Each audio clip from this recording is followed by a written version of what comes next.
नमस्कार. उज्ज्वल केक्समध्ये सगळ्यांचं मनपूर्वक स्वागत. आज आपण बघणार आहोत तळणीचे मोदक. तर तळणीचे मोदक कसे करायचे आणि त्याला सोप्या पद्धतीने कळी कशा पाडायच्या, म्हणजे त्याच्या पाकळ्या कशा पाडायच्या मोदकाला, ते आपण आज बघणार आहोत. मी मोदकाच्या पारीसाठीचं हे मैद्याचं पीठ आधीच भिजवून ठेवलेलं आहे.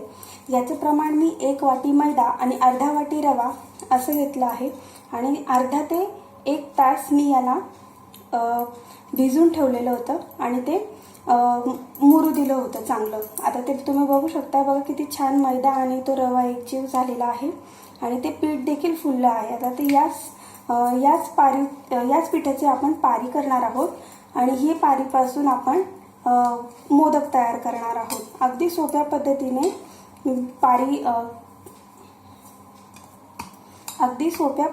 मी तुम्हाला मोदकाला कळ्या कशा पाडायच्या ते आज मी तुम्हाला दाखवणार आहे. चला तर मग सुरुवात करूया. आधी तुम्ही हे कणिक परत एकदा मळून घ्या व्यवस्थित. मी हे कणिक आता इथे परत एकदा मळून घेतलं आहे आणि सारण देखील तयार करून ठेवलेलं आहे.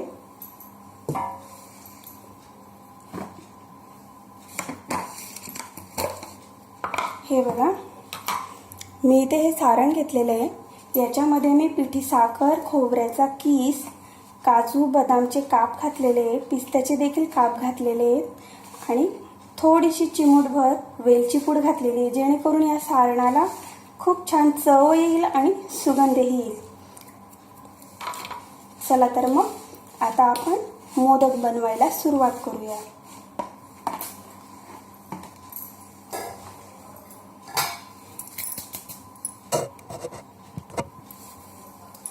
सर्वात आधी या पिठाचे समान भाग करून घेऊ, जेणेकरून आपल्या सगळ्या मोदकांचा आकार हा सारखा येईल.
आता हे आपले गोळे तयार आहेत. हे आपण आता झाकून ठेवू, म्हणजे मग याच्यावर पापडी येणार नाही.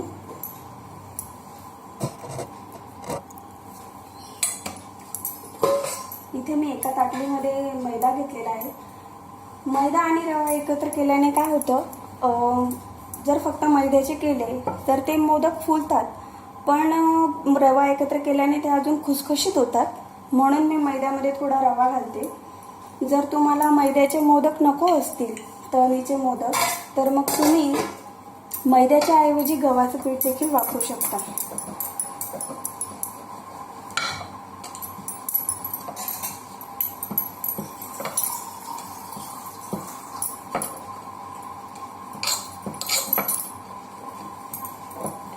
इथे आपण छान पारी तयार करून घेतली आहे.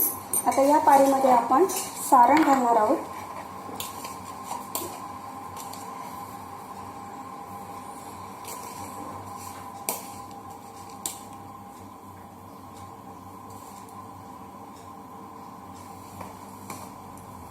आणि नंतर हळूहळू जशा आपण प्लेट्स घेतो तसं या पारीला देखील आपल्याला प्लेट्स करून घ्यायचे आहे.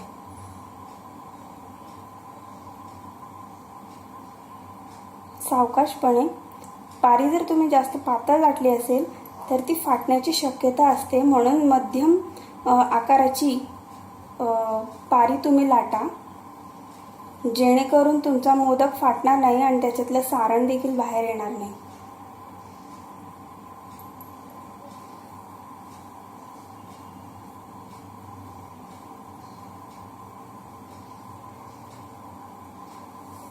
बघा किती छान कळ्या पडल्या येत आहेत ना. ही झाली एक पद्धत. अजून एका पद्धतीने या मोदकाला कळ्या पाडता येतात. मी ती पद्धत देखील तुम्हाला दाखवते.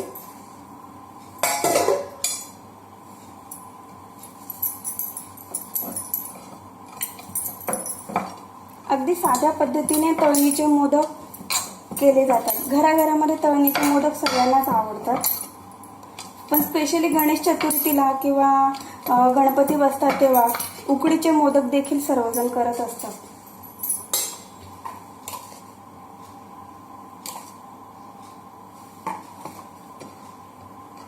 काय करा, अगदी सोप्या पद्धतीने फक्त हे समोरासमोरचे कोपरे तुम्ही दुमडून घ्या पारीचे,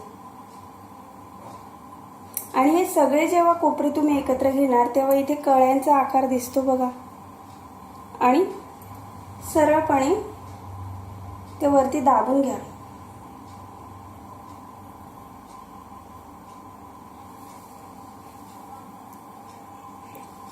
बघा दिसताय की नाही पाकळ्या, सुंदर आहेत ना. जर तुम्ही पहिल्यांदाच मोदक करत असाल तर तुम्ही अशा पद्धतीने मोदक करू शकता, आणि जर तुम्ही मोदक करण्यात पटाईत असाल तर मग तुम्ही अशा प्लेट पाडून देखील मोदक तयार करू शकता. तशा सगळ्याच गृहिणी तरबेज असतात ना मोदक तयार करण्यात, तर ही नवीन पद्धत देखील तुम्हाला नक्कीच आवडेल. जर तुम्ही माझा हा व्हिडिओ पहिल्यांदाच बघत असाल तर प्लीज माझ्या व्हिडिओला लाईक करा, शेअर करा आणि सबस्क्राईब करा. आता याच पद्धतीने मी सगळे मोदक तयार करून घेणार आहे.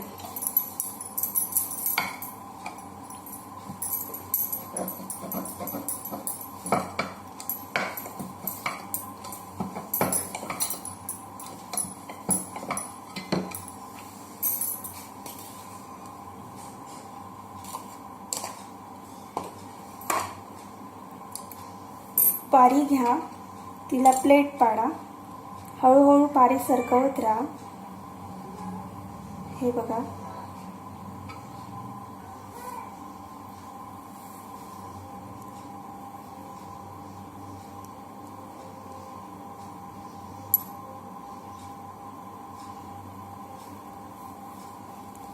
हे बघा.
आपले आता मोदक करून तयार आहेत.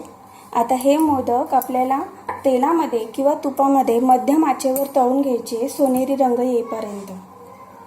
जास्त मोदक लालसर करायचे नाही, सोनेरी रंगावर तळले म्हणजे तर ते छान दिसतात. बघा किती सुंदर कळ्या आलेल्या आहेत. मी तुम्हाला मगाशी मैदा आणि रव्याचं प्रमाण सांगितलं, ते प्रमाण घेऊन तुम्ही जेव्हा हे पीठ मळाल, म्हणजे पारीसाठी जेव्हा तुम्ही कणिक मळाल, तर तेव्हा तुम्ही त्याच्यामध्ये थोडासा अर्धा चमचा तूप आणि थोडंसं चिमूटभर मीठ घाला. त्याच्याने पारीला चवही छान येते. आता आपण मोदक तळून घेऊ. मी तेलामध्ये मोदक तळते. जर तुम्हाला आवडत असेल तर तुम्ही तुपामध्ये देखील मोदक तळू शकता.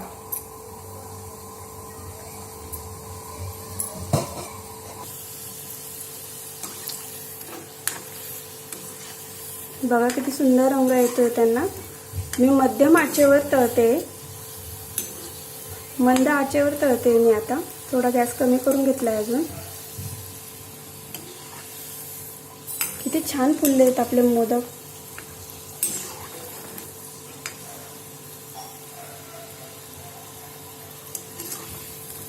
मी तळण करताना लोखंडी कढईचाच वापर करते, जेणेकरून लोह तत्व आपल्या शरीरात जातं. बघा किती सुंदर गोल्डन कलर आलेला आहे आपल्या मोदकांना.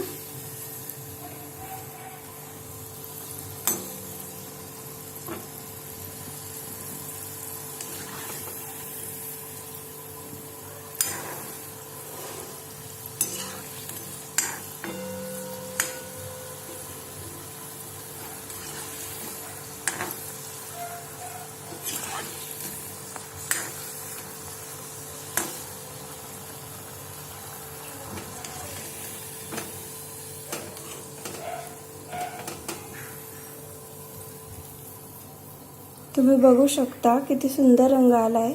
आणि असेच सगळे मोदक आपल्याला आता तळून घ्यायचे आहेत.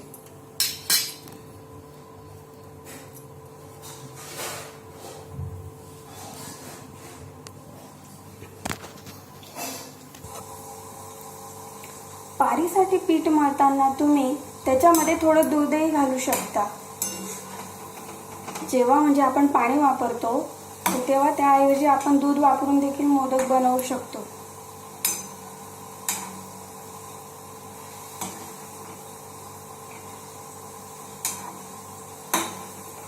रवा घातल्यामुळे ना मोदक अगदी क्रिस्पी होता आणि चव देखील त्यांची छान येते. माझ्या मुलाला तर मोदक फार आवडतात.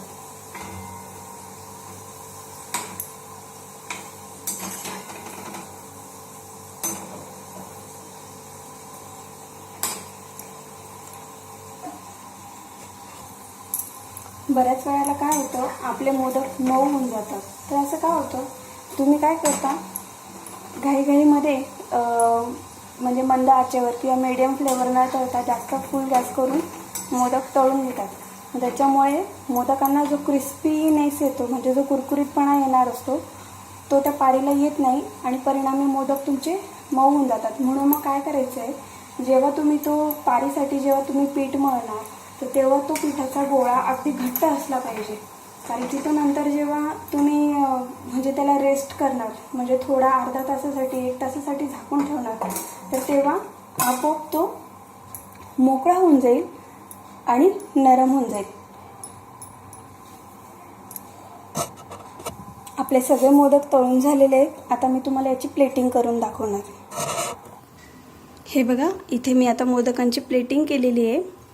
माझ्याकडे जे केळीच्या पानाचा आकाराचं ताट आहे त्याच्यामध्ये मी सगळे मोदक ठेवले. तुम्ही बघू शकता की ज्या मोदकांना आपण कळ्या पाडल्या होत्या ते मोदक किती सुंदर दिसत आहे. आणि जो ऑर्डिनरी मोदक जो मी तुम्हाला करून दाखवले होते कळ्या न पाडता, तो मोदक असा साधा दिसतो.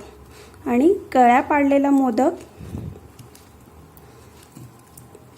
बघा, कळ्या पाडलेला मोदक किती सुंदर दिसतो. तर या गणेशोत्सवात तुम्ही असे मोदक तयार करा आणि आपल्या आवडत्या बाप्पाला याचा नैवेद्य दाखवा. तुम्हाला जर माझी रेसिपी आवडली असेल तर प्लीज लाईक, शेअर आणि सबस्क्राईब करायला विसरू नका. बेल आयकॉनवर क्लिक करा, म्हणजे मी जेव्हा केव्हा ही पुढची नवीन व्हिडिओ अपलोड करेल तर तुम्हाला त्याचं नोटिफिकेशन लगेच मिळेल. माझा व्हिडिओ बघितल्याबद्दल धन्यवाद.